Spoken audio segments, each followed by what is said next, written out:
My name is Shannon Johnson, and I'm the stat teacher at Arbutus Middle School, and the technology I chose to research is Kidblog. Kidblog is a free educational app and actually an online website as well, so you could download it onto a device or just simply visit the site. It's a blog that students can use in the classroom to record writing assignments or to respond to each other, and it helps because it creates an opportunity for students to continue that process outside of the classroom. It's also a safe place for students to blog because the teacher has access to allow certain comments or to stop them. So it creates an opportunity for students to really practice digital citizenship. How you use Kidblog is you simply go to kidblog.com and you create a free account, which is fairly simple. You can then create a class and add students. You can customize your settings, as I mentioned before, allowing students to comment or only having the comments come from the teacher or administrator. You can customize your class profile and then, of course, create posts where students will respond. And I'm actually going to show you how to access that or to go through some of those processes with Kidblog. So I'm going to go back to my dashboard. First, upon entering the website, you will be prompted to create an account, and it's very simple. You create a username and password. Once you've done that, you go to a dashboard that has all of your recent blogs or entries, which of course you wouldn't have any at first. But then you can go to classes and you can create a class, and at different workshops I have created two. So I'm just going to go into the one class. And if you did have a class, you'd have an invitation code that you could invite students to, or you could create a new class. One of the things that I've done in the past is gone right to the settings when I've done workshops, and I think it's really important. The settings allows you to create a class avatar, to create themes, but it also allows you to determine who can comment or who can see comments or when comments are seen. So you could make it that only the administrator or teacher could comment. You can make it so that you have to approve comments before they appear. You can also select to be notified when comments are waiting for approval. So this would be an important process as you're teaching students what is appropriate in building those digital citizenship skills. Another really important part of this process is adding users. So when you create the class, and I'm in the Kidblog class from the last PD that I had, a lot of teachers are concerned about, well, I don't want to have to upload or add individual students at one time and then set the passwords. So the easiest thing to do is when you click on users, go to bulk create. And it gives you a sample download, and you want to click that and open it, and you'll notice that it's just an Excel sheet. And in an Excel sheet, I actually use this. I don't create my own. I just use the sample that they have and go right in and type in a student's name and then create a password for that student. So the password, you want to probably pick something simple. I use first names often. You could use last names, whatever you want, but just makes it easy for the student to remember. And then you just save it to your documents, which I've already saved this a couple of times. Okay, so once you have it saved, you can browse and look for that document the way you would if you were uploading anything else. And I have mine right here, and I would double click that, and it would be there. Then I would click process the CVC file. Once you've processed it, all your users will show up. So if I click all users, I have mine, and then I have my fake Brian Jones and Courtney Smith and some of the other ones I didn't name. But it provides an easier way for you to add users than doing it one at a time. One of the things that I find really important about using Kidblog is just the versatility of all the different things that you can do with it. So if you go to their website They give you a list of things that you could do, and I think it's just important to think about it if you're going to show this to your teachers or possibly use it in your classrooms. But you can do a host of different things, such as creating, creative writing. You could run a book club. You can post math problems and have students solve it there. So you really have the opportunity to think about the different types and levels of students that you have in your classroom. You can allow students to create a digital portfolio.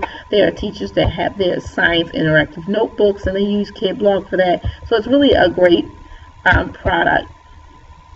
So thinking about how we used it, and we went through that, let's kind of consider why it would be important.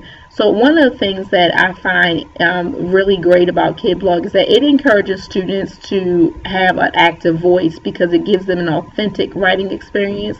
A lot of times we have these contrived writing assignments that students are not motivated to complete, and by allowing students to blog, they can write about things that they're interested in and that are current.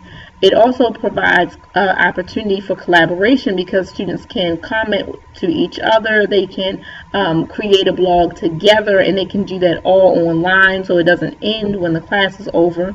It creates a greater connection with the teacher because you can provide feedback right away, and again, it teaches that digital citizenship. Another thing that Kidblog provides is the versatility of meeting the needs of different students. So for struggling writers, they get the opportunity to practice those writing skills in that authentic writing experience. And it's not as contrived of having those stair steps of writing where the teacher provides the writing assignment and then they write it and they get it back with some feedback and then they write it again and they go through the process all in class. When they are using the blogging website, they're editing in real time because they're reading it and having those peers respond to them right away, which builds motivation because they can see the impact of their writing on other people, as well as the fact that they're writing about things that they actually want to write about.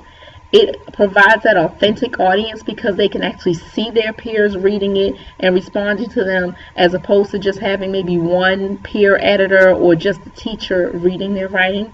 And again, it gives that instant feedback, which is critical for writing development. For advanced students, it creates the opportunity for publication, which is a part of the writing process that's often neglected. And students have that opportunity to see that they are real writers, or a published writer, by creating that blog, which then they could connect to other bloggers and they can see the impact of the writing community. It again builds collaboration because you can provide that autonomy of having them create rules and regulations for that Kidblog community, which again builds that digital citizenship, but it also allows them to work together on writing assignments. It offers time for reflection as they think about the posts that they're in, comments that their friends are writing or peers are writing back to them, and the comments that the teachers are giving. And even the advanced students also need to connect with the instructor because they're usually neglected along with some of the lower levels when teachers target the average student. Now, as far as SAMR is concerned, Kidblog really could be used along all levels. So in substitution, if there's a teacher who doesn't feel really comfortable with the technology, students could just simply complete a journal entry that would have been paper and pencil, but they could use the Kidblog response. For augmentation, where we move a little more into the technology, students could complete a blog or a writing assignment, but then receive instant feedback from the teacher.